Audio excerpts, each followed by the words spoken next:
Would you believe that 1 in 5 children and young people in New Zealand need some kind of extra support for their learning because of disability and other factors?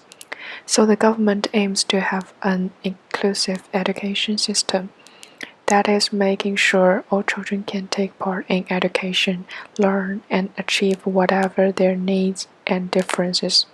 There are several acts and plans to ensure the education rights of disabled children. The Education Act 1989 said that people who have special educational needs, whether because of disability or otherwise, have the same rights to enroll and receive education in state schools as people who do not. It also allows children and young people who require special education to stay at school until they are 21. This acts as the foundation of legal framework for New Zealand education system, protects the basic education rights of disabled people. Another act, the New Zealand Bill of Rights Act, said that everyone has the right to be free from discrimination from government and state officials, including state schools and including on the grounds of disability.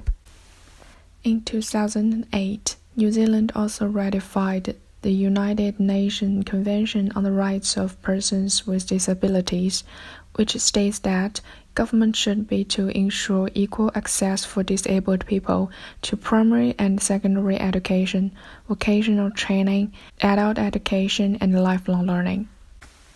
In 2018, a draft Disability and Learning Support Action Plan was published in order to build a more inclusive education system, where all children and young people with additional learning needs, including disabilities, are welcome. Although New Zealand government has introduced a series of regulations, while relative departments have intact some measures in order to make students with disabilities have the same access to schooling as other normal students. However, it seems that the current system cannot serve students with disabilities well. According to Tomorrow's School Task Force, it shows that many students have suffered some unfair treatment. For example, students and their families may feel unwelcome to enroll at their local school or once enrolled. Students may suffer the following situations like, when parents want to enroll their children, schools may claim that another school would be a better fit for their specific needs. Or, schools ask parents to contribute financially to the cost of teacher aides working with their children. Moreover, their child could not stay at school for the whole school day, since school could not afford the cost of a teacher aide. In addition, many of these students' needs are not be able to be met by schools. For example, schools lack relevant professionals to provide useful understanding or help to satisfy students' needs. Of the 572 special educational needs coordinators responding to a survey by New Zealand Educational Institute, 72% of them did not find it easy to access external support for children within a reasonable time frame. 70% of them thought they needed more release time to fulfill their role, and 48% of them got no release for their role. The current situation shows that there is still a long way for the government to go before inclusive education is truly realized in New Zealand. Next, I'd like to talk about the facts contributing to this situation. As far as I am concerned, there are mainly 3 facts contributing to this situation. The first fact is disabled students are often discriminated against in schools. It is noticeable that disabled students are a small and special group. Most of them will meet troubles in their daily studies. Some schools and teachers believe that disabled students will not only have troubles to finish their learning tasks, but also they think they will bring more problems to the school. Therefore, they are not willing to accept disabled students to their schools. According to the report, Complaints citing discrimination against disabled students within education form a major group of complaints received by the New Zealand Human Rights Commission. In response to this, New Zealand, like similar countries, is working towards achieving an inclusive education system. Therefore, discrimination against disabled students in schools is one fact contributing to this situation. The second fact is disabled students are likely feel extreme focuses of exclusion and pressure from education in these free market educational environments. In present-day society, neoliberal policies are widely used in the field of education.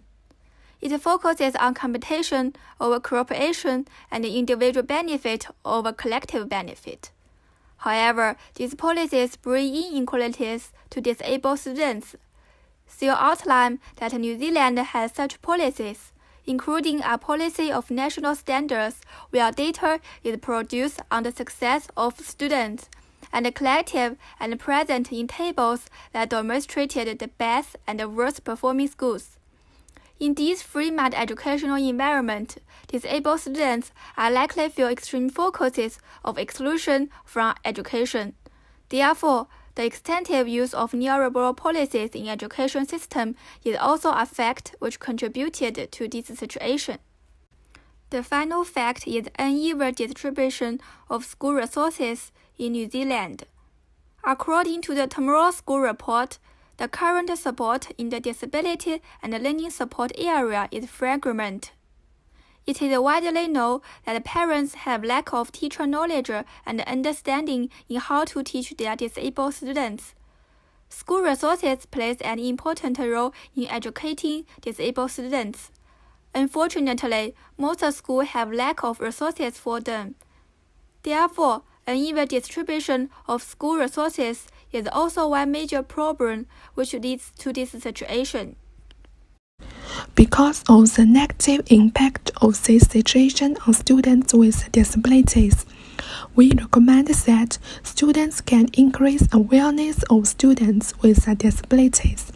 According to the Tomorrow Schools Review, they recommend that the ministry continue to lead national strategy and policy in disability and learning support, conduct useful research and provide resources and learning from across the country so that students with disabilities can better assess relevant needs. We should also support to the disabled students have a learning support coordinator in school. Then the second problem about is the free market education environment. We feel extreme rejection and education pressure. Therefore, establish a good education system so that every disabled student and other marginalized students can get the best quality education. Tomorrow School Review recommended the establishment of local education centers in collaboration with schools to help students with disabilities and other marginalized students better integrate into the education classroom and to effectively relieve the stress of education. Finally, the last question is about the uneven distribution of school resources in New Zealand. As the current report said to give all students the support they need. There is an urgent need to prioritize reducing waiting time for students with disabilities, increasing the quality of support of educational professionals, and providing additional funding to ensure that every student is supported.